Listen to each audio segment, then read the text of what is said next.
Hello and welcome to my channel. Today we're going to talk about addiction. Why people get addicted to things they don't want to do. Why someone is addicted to smoking when he even sees on the cigarette smoke that smoking will kill you. Smoking causes lung cancer.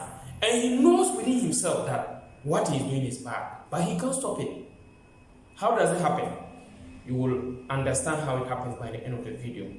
And addiction, as defined by the American Psychiatric Association, is the compulsion to engage in a particular activity for a rewarding stimuli, even when the consequences, the harmful effects, are far more than the benefit the person gets from it. Yes, the person gets some particular reward from it. That intense feeling of high, the person takes that substance, he feels that intense desire in him or herself, and then the person is motivated. He gets that kind of feeling. Yeah, that is the addiction. So the person, at the end of the day, he has that kind of motivation, that addiction. It gives him or her some benefit, but it has a very adverse consequence that is injurious to the health of the person. So how does it happen? Addiction has three major stages. The first one is called binge and intoxication. And this particular stage, the person takes a particular substance or performs a certain activity for the first time and gets some kind of excitement and feels high. This is as a result of the hormone or neurotransmitter called dopamine in the person's brain. Dopamine releases, neurons in the brain releases the hormone or the neurotransmitter called dopamine, so that it will go to other parts of the body. It will send signals to the person's nerves in the other parts of the body, and that gives the person that kind of intense feeling of desire, of motivation. So the person has that kind of feeling of motivation, of the desire and happiness. That is how the binge and intoxication actually happens. So when that happens, at that particular stage, the person feels so happy and so motivated that he or she wants to do it again and have that kind of feeling again and again. For example, let's say you take alcohol for the first time, and that kind of feeling, you have some feeling of high. Or let's say you watch a porn for the first time and you have that kind of feeling. Or let's say you smoke. Or let's say you take something. It could be any drug that a person takes or a particular activity. And all of us, we have some form of addiction. Addiction could sometimes be used in a positive sense to mean that to get used to something. But most of the time, when you use negatively, it means that particular thing, you want to really stop it, but you can't stop. And this is how it actually begins, as I just described. Okay, so let's go to the second stage. The second stage is called withdrawal and negative effect.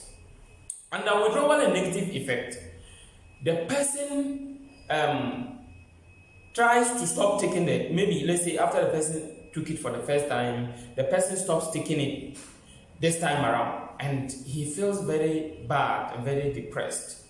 And so the person feels very bad, and because of that feeling of being depressed or not being very frustrated, because when you take something for the first time, for example, you take alcohol or a hard drug for the first time, maybe it is able to help you calm down your problems, those kind of problems you have been facing, you've forgotten it, or maybe you are doing some work, you are able to do it better. But when you don't take it the second time, you feel very bad. So at that stage, where you feel bad and you want to take it again, so your body craves for more of it, and you then decide to go and take it again so that you can take off that kind of bad feeling. So what actually happens is that when you took it the first time, it caused some particular wiring, it rewired your brain, it caused some changes in your brain.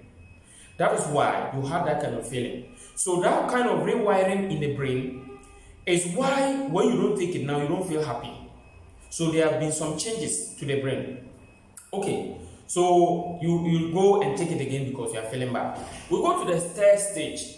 Under the third stage, which is the preoccupation and expectation stage. So the preoccupation stage, you have to the person now goes back and develop that kind of craving of going back to take it again, and now the body has developed intense desire for that particular substance. So the person goes back to take it and now feels more happy again and again, and it continues. It's now in a cyclical form. The person now will now take it. When he doesn't take it, he feels bad. So he goes every day. The person is now used to taking it over and over and over and over again. So at this time, further changes occur in the prefrontal cortex of the brain, which is the decision-making center of the brain. So the person's sense of reasoning and decision-making and judgment is now compromised. And now interpersonal problems sets in, the person gets depressed, and the person feels very bad. Now he or she may now begin to have problems at the house or at the workplace, and when he or she wants to stop it, they can't stop it. At this time, the person may genuinely want to stop, but he or she cannot stop. And that is why they need extra help by going through the stages of breaking down an addiction. And so in my next video, I will show you the steps that you need to go through to break an addiction. So watch out for that. If you haven't subscribed to this channel, please subscribe and like this video for me.